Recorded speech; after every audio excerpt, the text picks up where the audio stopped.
राज्य में जारी रही शीत प्रवाह आसंता सप्ताहक पर्यंत सर्वनिम्न तापमात्रा रे से भली परिवर्तन हेब नाही। गोटे दुईटी सहरर तापमात्रा एपाख सेपाख होई पारे। सुंदरगढ़, कंधमाल, कलाहांडी और कोरापुट जिलार केतेक स्थान रे स्वल्परू मध्यम धरणर कुहुड़ी होई पारे बोली आंचलिक पाणीपाग विज्ञान केन्द्र पक्षरु पूर्वानुमान करा जाइछि।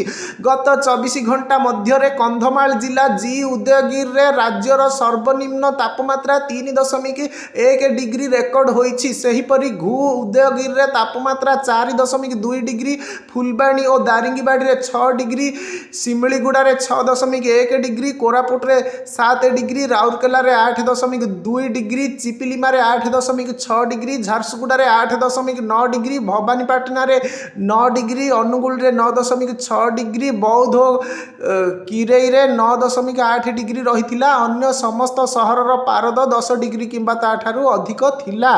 कलाहांडी और सुंदरगढ़ जिलार गोटे दुईटी स्थान रे मध्यम धरणर कुहुड़ी पड़िछि।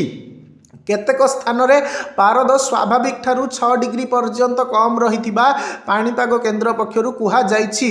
अन्यून आउ किछि दिन शीतरु निस्तार मिलिबनी।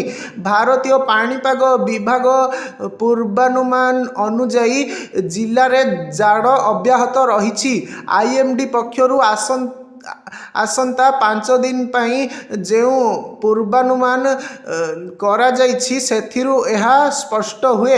आकलन अनुजाई आगामी 2 दिन अर्थात 15 और 16 तारिख रे राउरकेलार सर्वनिम्न तापमात्रा 8 डिग्री और सुंदरगढ़ सहरर सर्वनिम्न तापमात्रा 11 डिग्री रहिबो। सेहि भली परवर्ती 3 दिन अर्थात 17, 18 और 19 तारिख रे राउरकेलार सर्वनिम्न तापमात्रा 9 डिग्री रहिबो।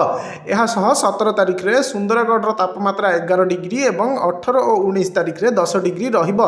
पारद जेमिति खसुछि सेही अनुपात रे शीतकालीन पोशाकर चाहिदा बढ़िबारे लागिछि।